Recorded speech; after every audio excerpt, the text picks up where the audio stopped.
तो यहाँ तक तो आप लोग बना लिए, यहाँ तक कंप्लीट हो गया। सैलरी का नॉमिनल, रेंट का नॉमिनल और कैश का रियल हो जाएगा।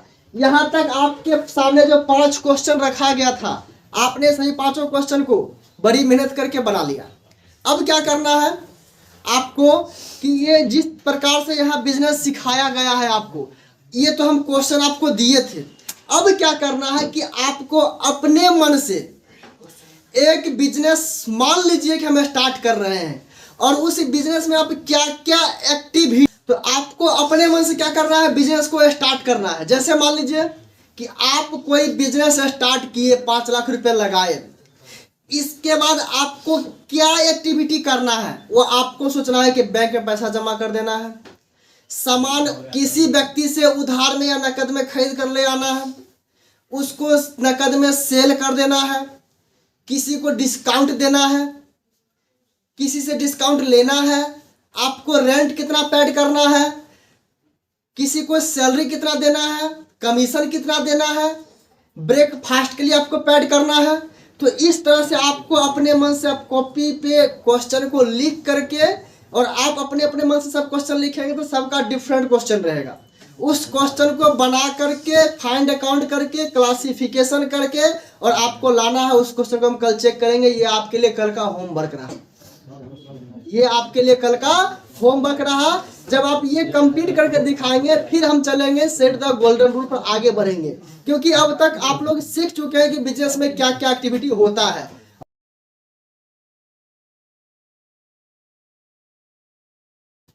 जब व्यापार से मालिक अपने पर्सनल यूज के लिए ले रहा है, तो उसका क्लासिफिकेशन कैसे करना है, किस अकाउंट के अंतर्गत वो रखना है, हमें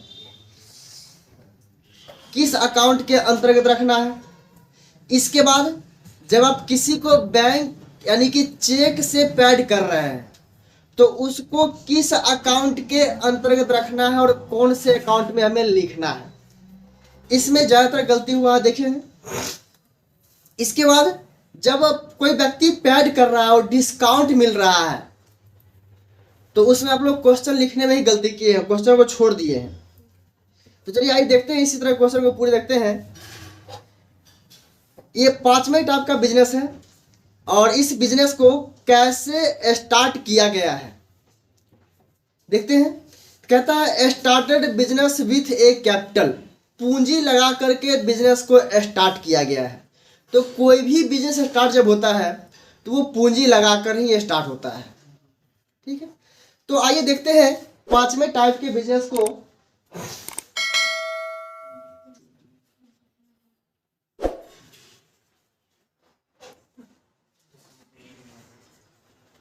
दिसंबर 2011 का ये ट्रांजैक्शन है।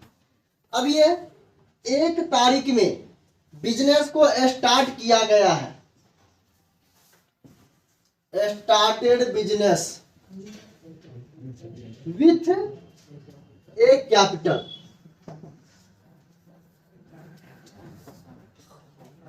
पूंजी लगा करके बिजनेस को स्टार्ट किया गया है।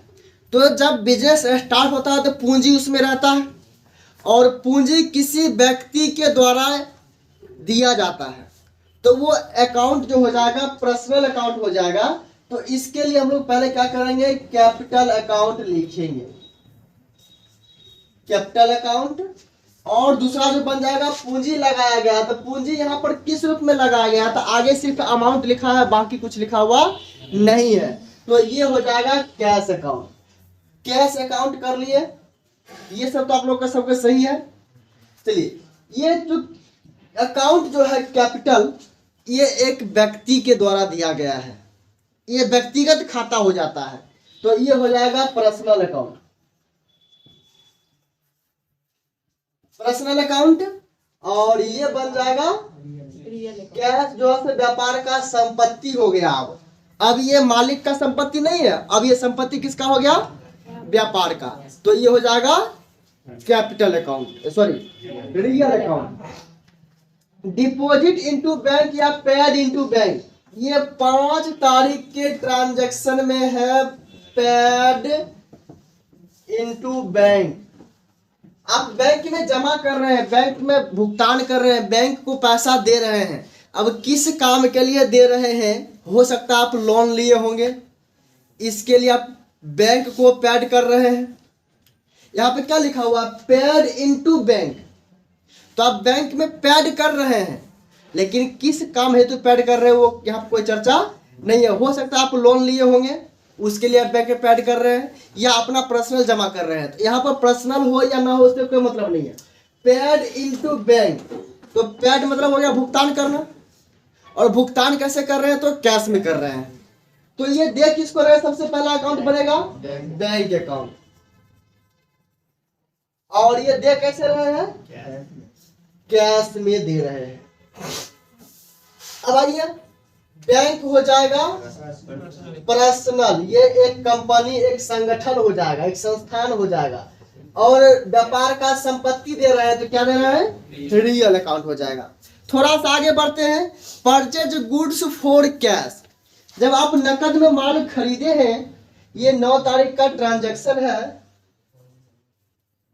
Purchase goods from for cash, नकद में माल खरीदा गया है, ये नकद में खरीदा गया, तो इसमें जो अकाउंट बनेगा, एक्टिविटी आपके क्या हो रहा है कि वस्तु को खरीदना है। तो वस्तु को खरीदने के लिए हम क्या करते हैं? परचेज अकाउंट लिखते हैं। तो ये जो बन जाएगा इसका पहला अकाउंट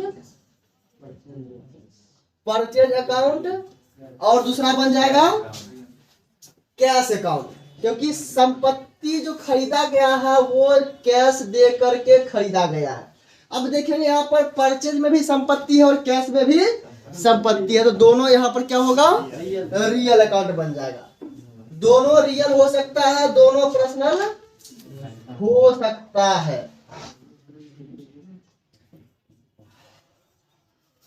रियल अकाउंट यहां तक समझ गए, और यहां तक लगभग आप लोगों का सबका सही था, किसी का गलती नहीं था, एक आधो का ही गलती मिला था।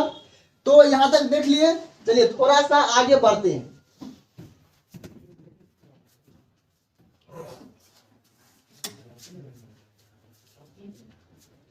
अब देखिएगा, अब है राम, पेड टू राम और डिस्काउंट अलाउड बाय हिम। आप लोग क्या किए थे? इसको अलग अलग बना दिए थे, जिसका गलत हुआ है।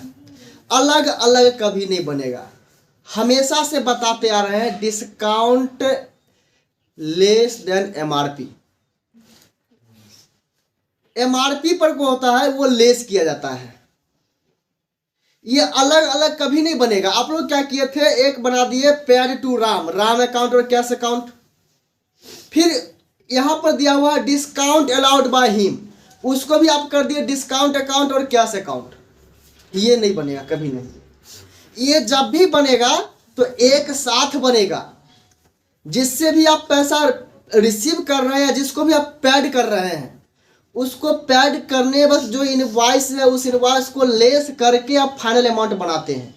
जैसे आप कोई कपड़ा ही खरीदे, आपको 30% डिस्काउंट दिया जा रहा है एमआरपी पे।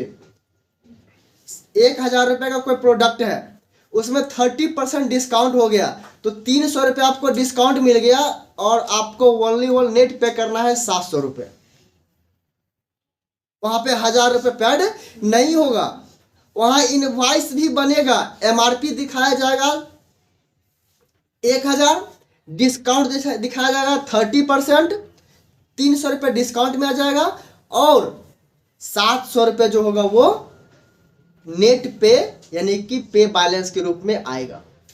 तो ये हमेशा एक साथ बनेगा, अलग अलग कभी नहीं बनेगा। यदि आप अलग अलग बनाते हैं तो गलत, डिस्काउंट कभी कैश में नहीं होता है।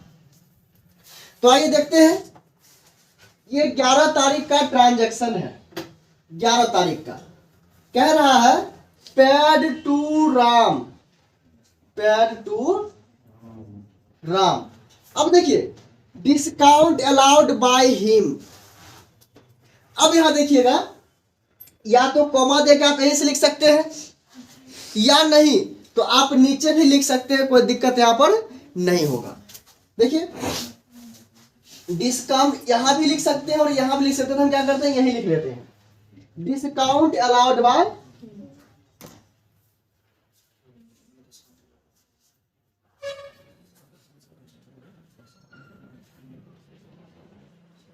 डिस्काउंट अलाउड बाय हिम हो गया। अब पेड टू राम, राम को भुगतान कर रहे हैं और उसके द्वारा मुझे छूट दिया गया। भुगतान हम कर रहे हैं यहाँ पर राम को और उसके द्वारा छूट दिया गया। तो आइए देखते हैं यहाँ पर इसमें जो अकाउंट बनेगा, सबसे पहला एक्टिविटी है राम का, दूसरा राम को दे रहे हैं या राम से ले रहे हैं, तो पेड कर रहा है तो वो हो जाएगा कैश अकाउंट। अब डिस्काउंट यानी कि अलाउड बाय क्या है, डिस्काउंट अलाउड बाय हिम, तो डिस्काउंट है तो सीधा सा यहाँ पर बन जाएगा तीसरा account, discount account.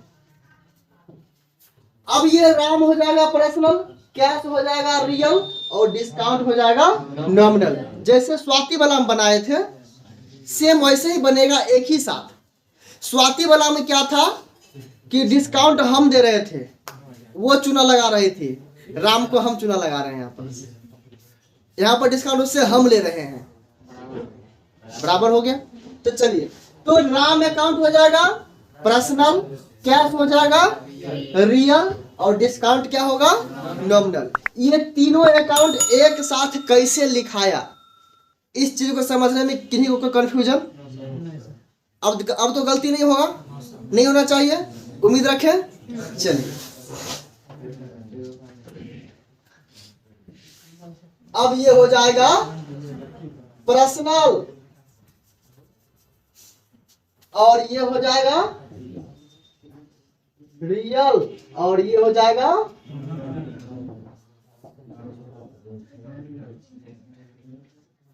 Nominal account. यहां तक कोई कंफ्यूजन अब दिक्कत नहीं है।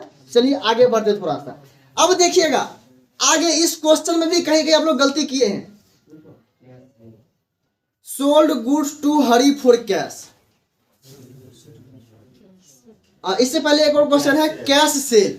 14 तारीख के ट्रांजैक्शन को देखेंगे, 14 तारीख के ट्रांजैक्शन को देखेंगे। ये किसी का गलती नहीं था, कैश सेल सबका सही था। ये कैश अकाउंट और सेल अकाउंट, कैश भी यहां पर रियल हो जाएगा और सेल भी रियल हो जाएगा। यहां तक कोई दिक्कत नहीं है, इसमें किन्हीं को दिक्कत नहीं था। चलिए थोड़ा आगे बढ़ते हैं। इसमें क्या हुआ था, सोल्ड गुड्स टू हरी यदि रहता तब बनता सेल अकाउंट और हरी account.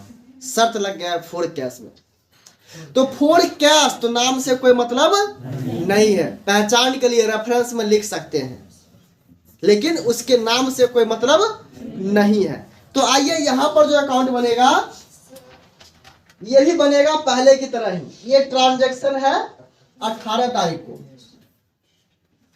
Sold goods to Hari for cash. अब देखिए यहां पर सोल्ड गुड्स सामान को बेचा जा रहा है और फॉर कैश, बीच में रेफरेंस के लिए आ गया हरी,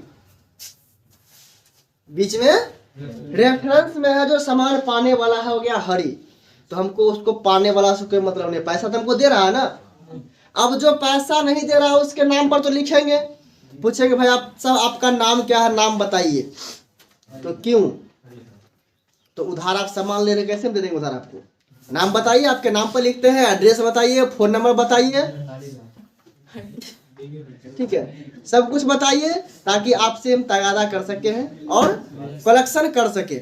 लेकिन जिस व्यक्ति को हम सामान दे रहे हैं नकद में, उसको पूछेंगे नाम बताइए, तो कहेगा आपको नाम से मतलब है, किस रुपया से मतलब है, कह सकता है ना। लेकिन रेफरेंस में उसका नाम आप लिख भी सकते हैं। आप ये भी नियम रख सकते हैं कि जो कैश भी बिकेगा फिर भी इनवॉइस पे हमको नाम डालना है, उसका नाम लिखना है। जिसे बिल किसके नाम से गारंटी वारंटी मिलता है, तो बिल पर उसका नाम नहीं रहेगा तो उसका गारंटी वारंटी मिलेगा। कौन व्यक्ति खरीदा, कैश में खरीदागा, कोई भी खरीद के चल गया, किसी का भी विश्वास हो सकता है, लेकिन बिल पे आपका नाम रहेगा तब तो गारंटी वारंटी मिलेगा। तो उस स्थिति के लिए आपको नेम लिखना है, लेकिन नेम से कोई मतलब नहीं है, नेम को लेकर नहीं चलना है, वहां पर लेकर चलना है आपको, कैश को लेकर चलना है। तो यहाँ पर ये देख लिए, तो sold good to Hari for cash, पहला अकाउंट जो बन जाएगा सेल अकाउंट और दूसरा बन जाएगा कैश अकाउंट। इसके बाद सेल रियल हो जाएगा और कैश भी रियल। अब चलिए यहां तक तुम लोग ये कर लिए, इसका नाम लिखेंगे हम लोग जब सॉफ्टवेयर पर प्रैक्टिकल करेंगे, अकाउंटिंग करेंगे, उस जगह पर भी हमको कैश ही लिखना है, लेकिन नाम इसका रेफरेंस वहां पर कैसे डालेंगे। तो इस चीज को हम आगे देखेंगे प्रैक्टिकल में। प्रैक्टिकल में इसका एक एक्स्ट्रा कॉलम मिलता है आपको डालने के लिए, यदि मर्जी है तो नाम डाल सकते हैं, नहीं मर्जी है तो नाम नहीं डाल सकते, वहां पर रेफरेंस में कॉलम दिया रहेगा, पहले से बना हुआ रहता है। तो यहाँ पर आपको इस प्रकार से देखना है सेल और कैश, और दोनों यहाँ पर क्या होगा रियल हो जाएगा। इसमें किन्हीं कोई दिक्कत कहीं पर। चलिए आगे बढ़ते हैं थोड़ा सा। अब है purchase goods from Ram, Ram से सामान खरीदा गया है।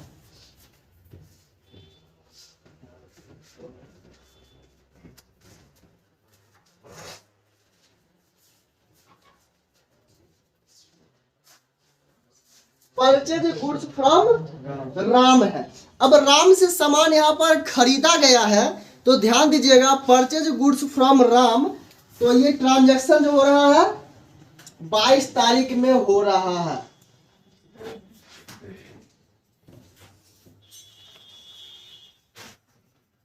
परचेज गुड्स फ्रॉम राम, तो सामान जब खरीदा गया, परचेज अकाउंट, और खरीदा किससे गया है राम से खरीदा गया है। अब परचेज यहां पर क्या होगा रियल हो जाएगा, और राम क्या होगा यहाँ पर पर्सनल अकाउंट हो जाएगा। चलिए आगे बढ़ते हैं। Paid wage to workers, paid wage to workers, ये ट्रांजैक्शन हो रहा है 23 तारीख को। पेड वेज टू,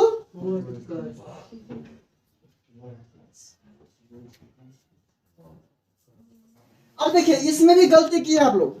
यहां पर वर्कर यानी कि काम करने वाला व्यक्ति, यही होगा ना श्रमिक, उसको पेड कर रहे हैं, तो वर्कर अकाउंट नहीं बनेगा, वेज अकाउंट बनेगा। कौन सा अकाउंट बनेगा वेज अकाउंट बनेगा। तो वेज मतलब मजदूरी दिया गया है, तो ये अकाउंट जो बन जाएगा वेज अकाउंट बनेगा। और आप लोग यदि अकाउंट फाइंड अच्छी तरह से कर लेते हैं तो क्लासिफिकेशन में कोनो दिक्कत नहीं होगा। पेड वेज टू वर्कर्स, अब वेज हो जाएगा नॉमिनल और कैश हो जाएगा रियल, कैश हो जाएगा रियल अकाउंट। चलिए थोड़ा सा आगे बढ़ते हैं। Received from Pankaj allowed him discount, question वही है। Received from Swati in full settlement, है ना, वही क्वेश्चन सेम है, थोड़ा सा भाषा चेंज कर दिया गया कि पंकज से प्राप्त किया उसे कटौती दी, स्वाति से प्राप्त किया उसे छूट दिया, यही ना, बात तो वही है, सब सेम सेम है, कुछ अलग नहीं है, क्वेश्चन सेम बनेगा वैसे ही। रिसीव्ड फ्रॉम पंकज, ये ट्रांजैक्शन 24 तारीख को हो रहा है। रिसीव्ड फ्रॉम पंकज अलाउड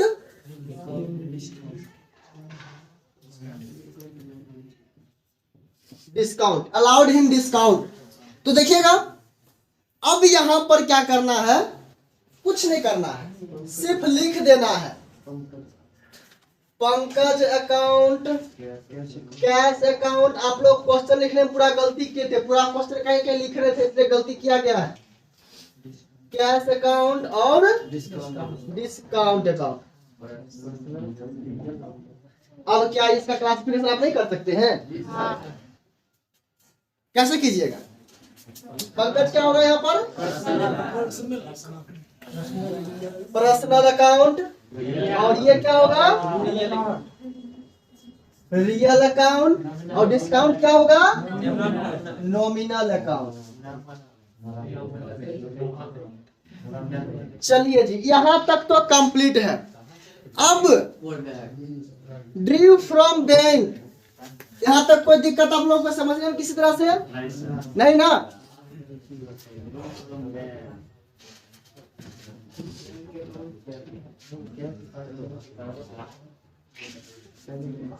देखिए थोड़ा आगे खिसकिएगा तो यहाँ पर मिलेगा ड्यू फ्रॉम बैंक, 25 तारीख का ट्रांजैक्शन में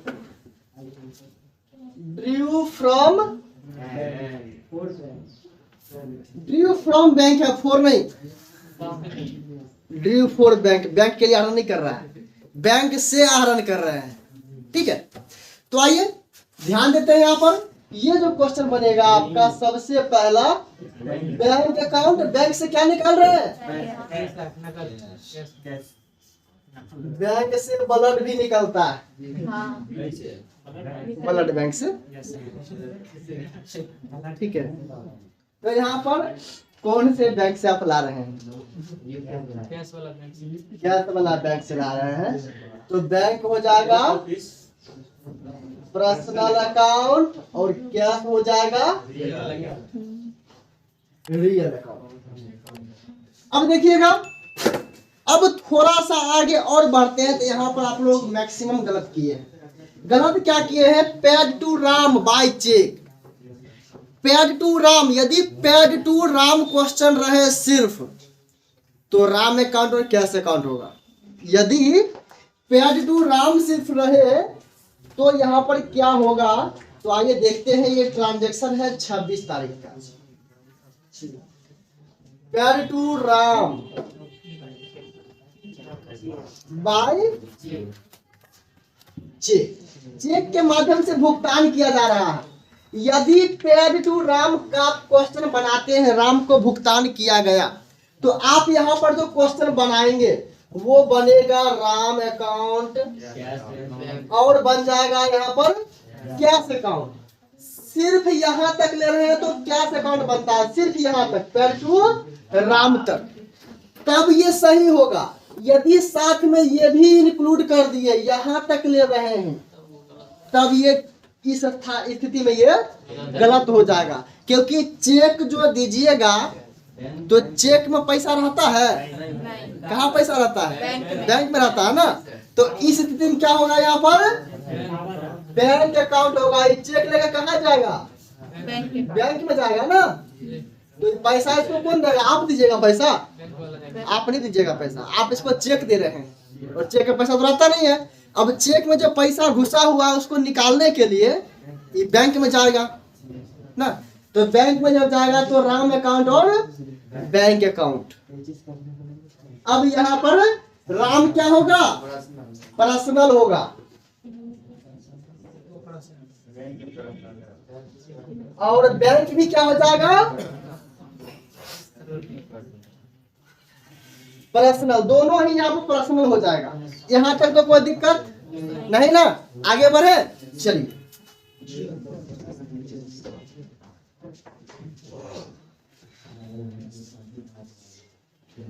थोड़ा सा आगे देखिएगा।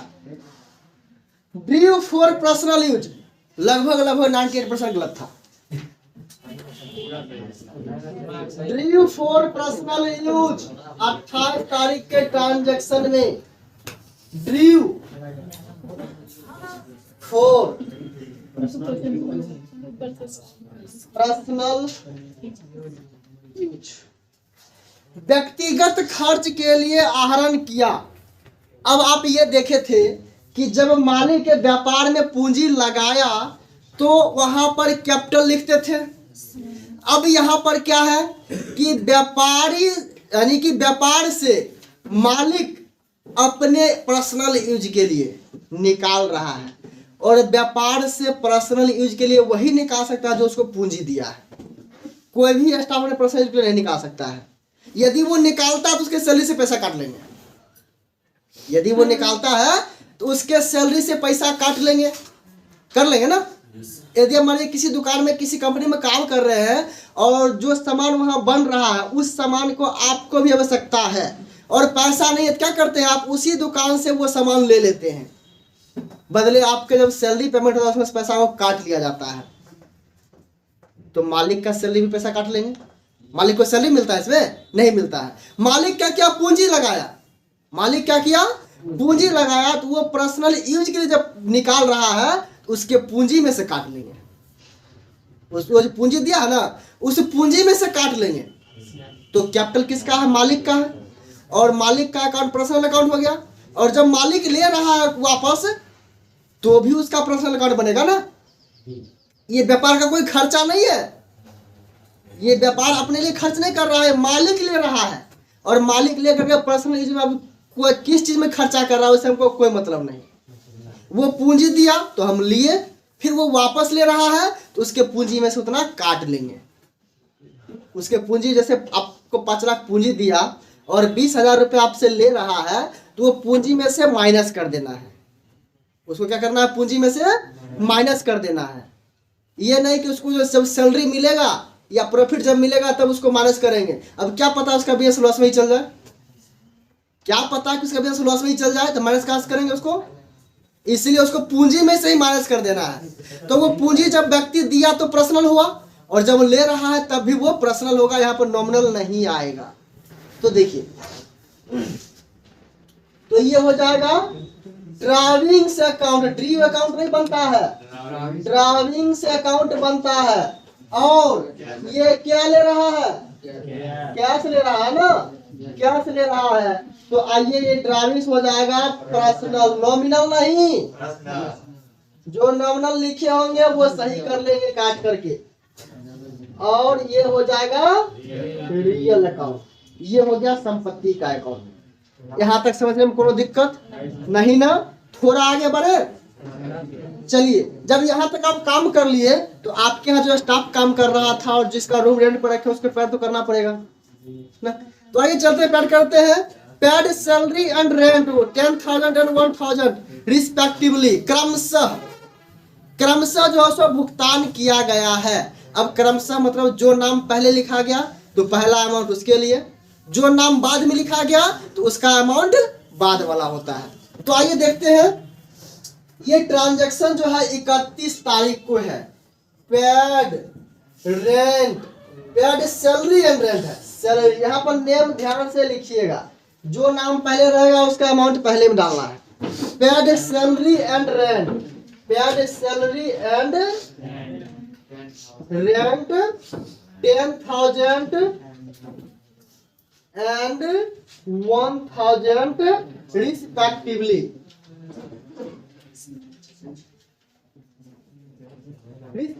क्रमशः भुगतान किया गया। तो ध्यान दीजिएगा, यदि इस तरह का क्वेश्चन आता है तो जब ये क्रमशः, क्रम से दिमाग वाला क्रम नहीं, यहाँ पर क्रमांक लिखा जाता है, मतलब सीरियल नंबर से। तो यहाँ तक तो आप लोग बना लिए, यहाँ तक कंप्लीट हो गया। सैलरी का नॉमिनल, रेंट का नॉमिनल और कैश का रियल हो जाएगा। यहाँ तक आपके सामने जो 5 क्वेश्चन रखा गया था, आपने सही 5 क्वेश्चन को बड़ी मेहनत करके बना लिया। अब क्या करना है आपको कि ये जिस प्रकार से यहाँ बिजनेस सिखाया गया है आपको, ये तो हम क्वेश्चन आपको दिए थे।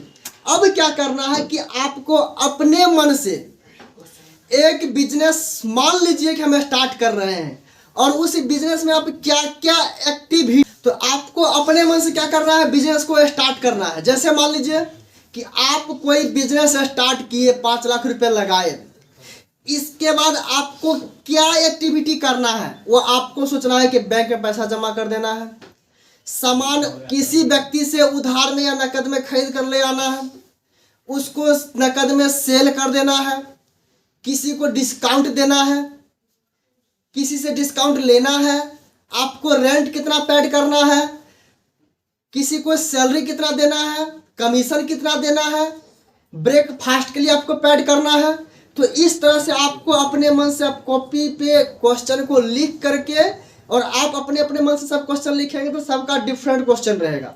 उस क्वेश्चन को बना करके, फाइंड अकाउंट करके, क्लासिफिकेशन करके, और आपको लाना है। उस क्वेश्चन को हम कल चेक करेंगे। ये आपके लिए कल का होमवर्क रहा, ये आपके लिए कल का होमवर्क रहा। जब आप ये कंप्लीट करके दिखाएंगे फिर हम चलेंगे सेट द गोल्डन रूल पर आगे बढ़ेंगे, क्योंकि अब तक आप लोग सीख चुके हैं कि बिजनेस में क्या क्या एक्टिविटी होता है। और पूंजी लगाइए, 2 लाख 4 लाख 5 लाख पूंजी लगाइए, उसका एक्टिविटी सब दिखाइए, सामान क्या किए, व्यापार यूज के लिए खरीदे हैं या पर्सनल यूज के लिए खरीदे हैं या फिर व्यापार में बेचने के लिए खरीदे हैं। परचेज रिटर्न हो सकता है, वापस कर दिए, सेल रिटर्न हो सकता है, वापस ले लिए। ये सभी एक्टिविटी को कम से कम 10 एक्टिविटी आपको बनाना है। एक क्वेश्चन कुछ भी आप लिखिए, 10 एक्टिविटी बनाइए। और क्वेश्चन लिखने में यदि दिक्कत हो रहा है तो आप इस नोट्स का मदद लीजिए, इससे मदद लेकर क्वेश्चन लिखिए। और साथ ही आपसे एक रिक्वेस्ट है कि क्वेश्चन पूरा लिखिएगा, क्योंकि आप जो एक्टिविटी पूरा लिखिएगा हम उसी पर चेक करेंगे। क्योंकि एक्टिविटी पहले आपको हम दे रहे थे तो हमको पता था कहाँ क्या दे रहे हैं, उसमें आप गलती के तो बताए, लेकिन अब जो आप एक्टिविटी लिखिएगा तो क्वेश्चन आप बनाइएगा तो क्वेश्चन को पूरा लिखिएगा। यदि डिस्काउंट दिया गया तो उसको भी लिखिएगा डिस्काउंट के बारे में, तभी हम समझ पाएंगे कि आप क्या कह रहे हैं और उस क्वेश्चन को हम सही कर पाएंगे। अन्यथा आप लिखेंगे डिस्काउंट के बारे में बनाएंगे लेकिन डिस्काउंट के बारे में आप लिखेंगे क्वेश्चन नहीं, तो एक्टिविटी क्या होगा, वो तो आप अपने मन से बनाए हैं, तो आप जो कहिएगा उसी को हम चेक करेंगे ना। तो उस स्थिति में क्या होगा कि आप बनाएंगे सही लेकिन हम उसको गलत कर सकते हैं, क्योंकि क्वेश्चन सही बिल्कुल नहीं रहेगा। तो क्वेश्चन सही रहेगा तभी हम लिख पाएंगे। तो हिंदी इंग्लिश दोनों लिख लीजिएगा साथ में, अच्छा रहेगा। और ये होमवर्क आपका कल का रहा, इसको बना के लाइएगा।